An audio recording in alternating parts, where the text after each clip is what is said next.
আজকের ব্লগের টাইটেল আর থাম্বনেল দেখে তোমরা বুঝতেই পারছো আজকের ব্লগটা কী নিয়ে হতে চলেছে। আশা করি তোমাদের আজকের ব্লগটা খুব ভালো লাগবে। Hello everyone, good morning, welcome back to my channel. আশা করি তোমরা সবাই খুব ভালো আছো, আমিও ভালো আছি। আজকে হচ্ছে শনিবার আর এখন বাজে সকাল 8টা। এখন থেকে তোমাদের সাথে নিয়ে আজকের ব্লগটা শুরু করছি। সকালে ঘুম থেকে ওঠার পরে আমার ঘরটার কি হাল থাকে সেটাই তোমাদেরকে প্রথমে দেখিয়ে নিচ্ছি। বিছানাটাতে গায়ে দেওয়া চাদর, চেয়ার, রকিং চেয়ার যেটা আছে সেটা, তারপরে আরেকটা প্লাস্টিকের চেয়ার থাকে, টিভির নিচে যে কাঁচের র্যাকটা আছে সেটা, কার্পেটটা, ড্রেসিং টেবিলের কাভারটা সরানো এলোথেলো অবস্থায় থাকে আমার সকালবেলাতে ঘরটা। প্রত্যেক দিন সকালবেলাতে আমি কিভাবে ঘরটাকে গুছিয়ে নিই সেটা নিয়েই আজকের ব্লগটা। তার মধ্যে তো কার্পেট রয়েছে, কার্পেট তুলে প্রত্যেক দিন পরিষ্কার করাটা একটা বড়সড় ব্যাপার হয়ে দাঁড়ায়, কারণ আমার এই কার্পেটটা ভীষণই ভারী। আমার তো ভ্যাকিউম ক্লিনার নেই, একদিন দুদিন অন্তর অন্তর কার্পেটটা পরিষ্কার করতে লাগে, আর সেটা আমি হাতেই করে থাকি। তো ব্লগটা দেখতে থাকো, আমি হাতে কিভাবে পরিষ্কার করি সেটাও আজকে তোমাদের সাথে আমি শেয়ার করছি। সকালে ঘুম থেকে ওঠার পরেই আমি আগে জানলার পর্দাটাকে সরিয়ে দিই যাতে ঘরে আলোটা আসে। তারপরে গায়ে দেওয়া চাদর যেটা থাকে সেটাকে ভাঁজ করে আগে সরাই। বিছানাটা সবার আগে আমি পরিষ্কার করি। ঘরের মধ্যে বিছানাটা ভালো মতো পরিষ্কার করা থাকলে, চাদর যদি টান টান করে পাতা থাকে, তাহলে ঘরের অর্ধেক পরিষ্কারের কাজ হয়েই যায়। না হলে ঘরদোর যতই পরিষ্কার থাকুক, বিছানা যদি এলোথেলো অবস্থায় থাকে, ঘরটা কিন্তু দেখতে একদমই ভালো লাগে না। আমি বিছানায় সবসময় দুটো করে চাদর পাতি। পুরনো রং চটে গেছে এমন কিছু চাদর আছে আমার, যেগুলো যতদিন না পর্যন্ত ছিঁড়ে যাচ্ছে আমি বাতিল করি না। সেই চাদরগুলোকে আমি বিছানায় ভিতরের দিকে পাতি, আর ওপরে একটা ভালো রংচঙা চাদর পেতে রাখি যাতে দেখতে সুন্দর লাগে। সকালবেলা উঠেই আগে ভিতরের যে চাদরটা আছে সেটাকে টান টান করে যেদিক থেকে খুলে যায় সেগুলোকে ভালো করে গুজে নিই। আর আমার বিছানাতে তো তোষক রয়েছে, গদি রয়েছে, সেই জন্য গুজতে একটুখানি সময় লাগে বইকি। তারপরে ঝাড়ু দিয়ে ভালো করে বিছানাটাকে ঝেড়ে পরিষ্কার করে নিয়ে ডিভানটাতে যেটুকুনি যা ধুলো থাকে সবটা মুছে পরিষ্কার করে নিই। এইটুকুনি ডাস্টিং আর ক্লিনিংয়ের কাজ প্রত্যেক দিন সকালে আমার থাকে। প্রতিটা ফার্নিচার যদি প্রত্যেক দিন যদি এরকম হালকা হাতে মুছে নেওয়া যায়, তাহলে পালিশের যে গ্লেজটা সেটা নষ্ট হয় না, আর ধুলোর পরত তো থাকেই না। তোমরা তো জানোই আমার বাড়িটা রাস্তার ধারে, একদিন দুদিন যদি একটুখানি না মোছামুছি করি তাহলে সাদা পাউডারের মতো ধুলো জমে যায়। বিশেষ করে ড্রেসিং টেবিলের ওপরে যে বেসটা আছে ওখানে জমে থাকলে দেখতে ভীষণ খারাপ লাগে। খাটের সাইডের বিটগুলো যদিও বা সরু, সেগুলো অতটা না খেয়াল, মানে খুব যদি খেয়াল না করো তাহলে হয়তো দেখতে পাবে না, কিন্তু ড্রেসিং টেবিলের ওপরটা ভীষণ খারাপ লাগে দেখতে।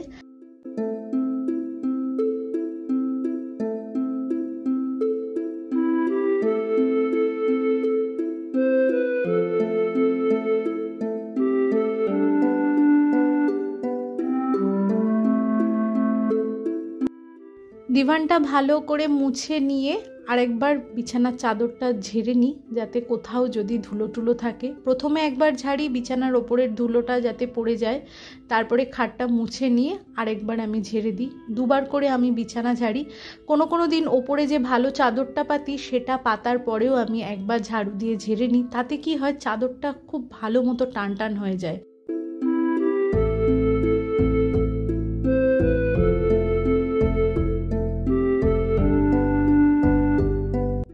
আমার যেহেতু একটাই ঘর, সেই জন্য এই ডিভানটা ভীষণ বেশি মাত্রায় ব্যবহার হয়। সারাটা দিনই এই খাটটার ওপরে আমরা বসছি, শুচ্ছি, সময় কাটানোর জন্য এই খাটটাই বেশি মাত্রায় ব্যবহার হয়ে থাকে আর কি। সেই জন্য আমি খাটে সব সময়তেই দুটো করে চাদর পাতি। সারাটা দিন এই চাদরের উপরে বসা শোয়া হলেও রাত্রিবেলাতেই ওপরের এই চাদরটা তুলে দিলে ঘুমানোর সময়তে আমরা একটা ফ্রেশ চাদর পাই যেটা ভিতরে পাতা থাকে। আর ভিতরের চাদরটা কি হয়, ঢাকা অবস্থায় থাকে বলে সেই জন্য শুয়েও একটা শান্তি। যে চাদরটা সারাদিন ধরে আমরা ব্যবহার করছি, রাত্রিবেলাতে সেই চাদরের ওপরেই ঘুমানো, বিষয়টা আমার কাছে খুবই একটা অপছন্দের। আর প্রতিদিন রাত্রিবেলাতে চাদর বদলে একটা ফ্রেশ চাদর পাতা তো প্রতিদিন সম্ভব নয়, সেই জন্য আমি দুটো করে চাদর পাতি, নিজের কাজের সুবিধার্থে অবশ্যই।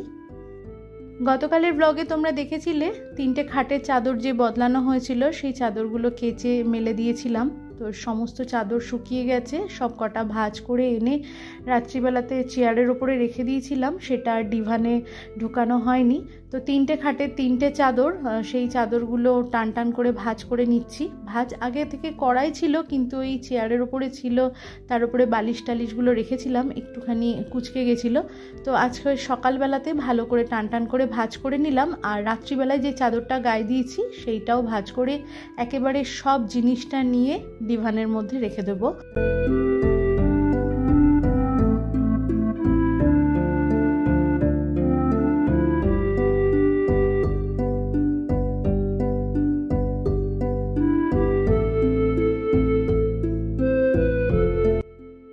বিছানাটা ভালো মতো পরিষ্কার করে নিয়েছি, চাদর পাতা হয়ে গেছে, বালিশ টালিশগুলো ঠিকঠাক মতো সুন্দর করে গুছিয়ে সাজানো হয়ে গেছে। এবারে আমার যে ওয়ার্ড্রপটা আছে সেটাকে পরিষ্কার করে নিচ্ছি। প্রত্যেক দিনই হালকা হাতে আমি কাপড়ের সাহায্যে ওয়ার্ড্রপটা মুছে থাকি, আর ড্রেসিং টেবিলের যে কাঁচটা আছে সেটা কলিন দিয়ে মুছে নিই।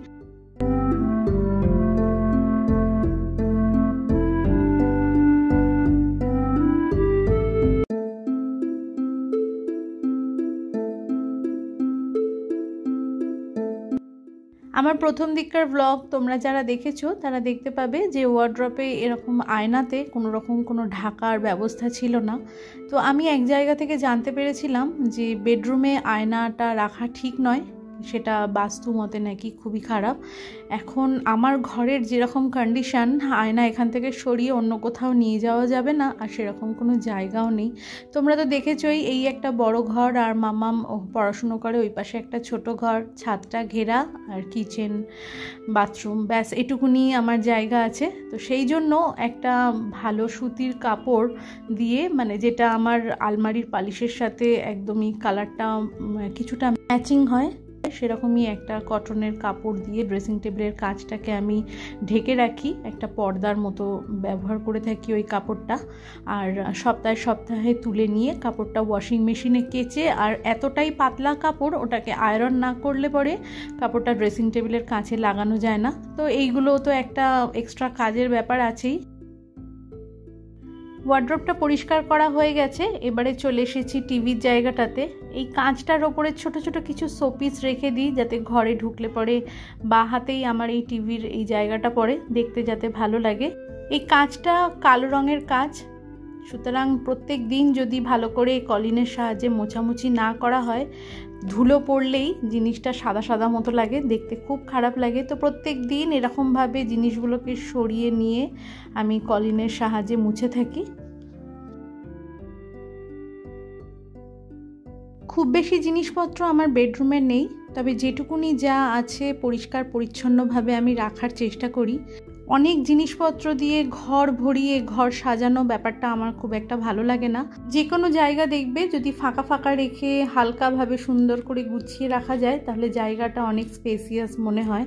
সেই জন্য আমি চেষ্টা করি খুব কম জিনিসের মধ্যে দিয়ে ঘরটাকে সুন্দরভাবে সাজিয়ে গুছিয়ে রাখতে।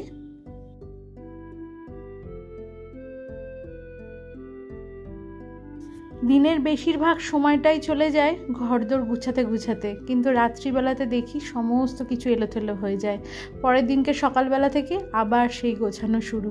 তো এই টিভির র্যাকের ওপরে রিমোট, চশমার খাপ আর একটা পেন আমি এই হনুমানের যে শোপিসটা আছে ওর পিছনে লুকিয়ে রেখে দিই। কখনো যদি হঠাৎ করে দরকার পড়ে, তাহলে ওখান থেকে নিয়ে ব্যবহার করে আবার ওই জায়গাটাতেই রেখে দিই। জায়গার জিনিসটা জায়গায় রাখা জিনিসটা আমি খুব বেশিভাবে পছন্দ করি। তাতে কি হয়, কখনো কোনো রকম যদি দরকার কোনো কিছু পড়ে, তাহলে হাতড়াতে হয় না বা সময়টা নষ্ট না হয়। কলিন দিয়ে প্রত্যেকটা জায়গা যেহেতু মোছামুছি করেছিলাম, কাপড়টা যেটা দিয়ে মুছছিলাম হালকা হালকা ভিজে ছিল, সেই ভিজা কাপড়টা দিয়ে আমি সুইচ বোর্ডগুলো মুছে নিলাম। আমি আগে কোনো একটা ব্লগে শেয়ার করেছিলাম, সুইচ বোর্ড ক্লিন করতে গেলে কিন্তু কাপড়ের মধ্যে কলিন দিয়ে যদি হালকা হাতে ডলে দেওয়া যায়, তাহলে সুইচ বোর্ড ভীষণ ভালো ক্লিন হয়। তো সেই জন্য আমি যখনই কলিনের সাহায্যে কোনো কাঁচের জিনিসপত্র মোছামুছি করি, কাপড়টা যে হালকা হালকা ভিজে থাকে সেটা দিয়ে আমি সুইচ বোর্ডটাও পরিষ্কার করে নিই। আমার যেহেতু ভ্যাকিউম ক্লিনার নেই সেহেতু একটা ব্রাশের সাহায্যে আমি কার্পেট পরিষ্কার করে থাকি, তবে রোজ করি না, দুদিন অন্তর অন্তর করি।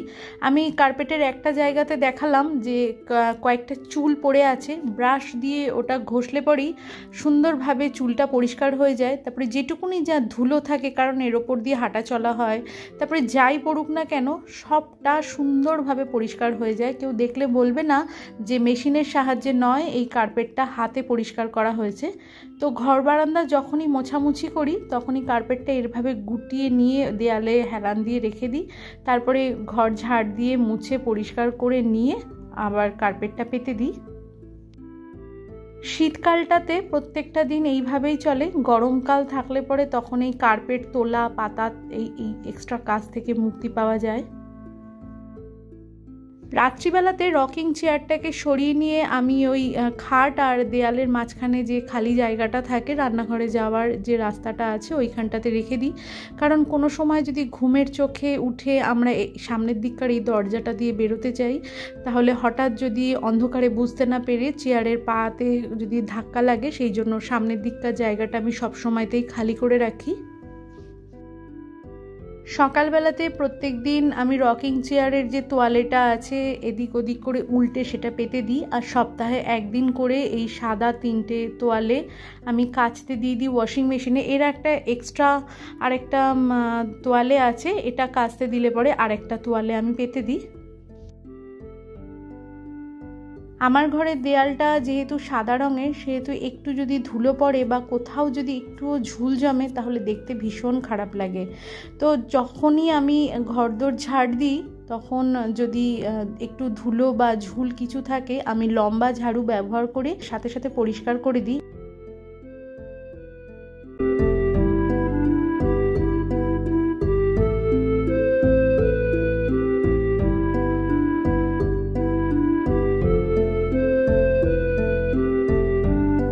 মোটামুটি ঘরদোর গুছানো আমার কমপ্লিট হয়ে গেছে। এবারে ভালো করে ঘর বারান্দাটা মুছে নিলে পরেই আমার সকালবেলাতে বেডরুম ক্লিনিং ডাস্টিংয়ের কাজটা কমপ্লিট হয়ে যাবে।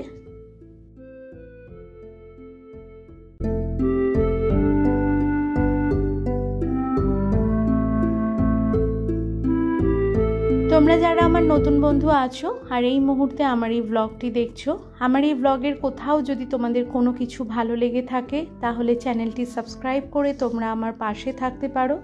তোমরা যারা অলরেডি এই কাজটি করে ফেলেছো তোমাদের সকলকে জানাই অসংখ্য ধন্যবাদ। ঘরটা মুছে দেওয়ার পরে পাখাটা বাড়িয়ে দিয়েছিলাম যাতে তাড়াতাড়ি মেঝেটা শুকিয়ে যায়। এবারে কার্পেট পেতে কার্পেটের ওপরে চেয়ারটাকে রেখে দেবো। যে জিনিসটা যেরকমভাবে জায়গাতে থাকে সারাটা দিন সেইভাবে গুছিয়ে নেব, কারণ রাত্রিবেলায় আবার এলোথেলো হবে চারিটা দিক, আবার সকালবেলায় সেই একই রকমভাবে গোছানো। প্রত্যেকটা দিন আমি এইভাবেই গুছিয়ে থাকি আমার এই ঘরটা।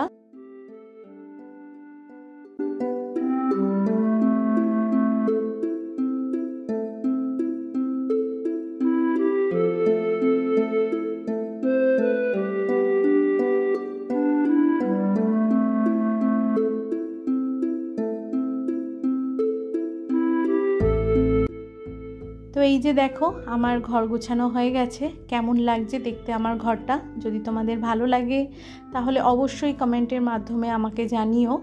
আর আজকের এই ব্লগটা আমি তাহলে এখানেই শেষ করছি। তোমরা ভালো থেকো, সুস্থ থেকো। দেখা হচ্ছে তোমাদের সাথে আমার নেক্সট ব্লগে। ততক্ষণের জন্য টাটা।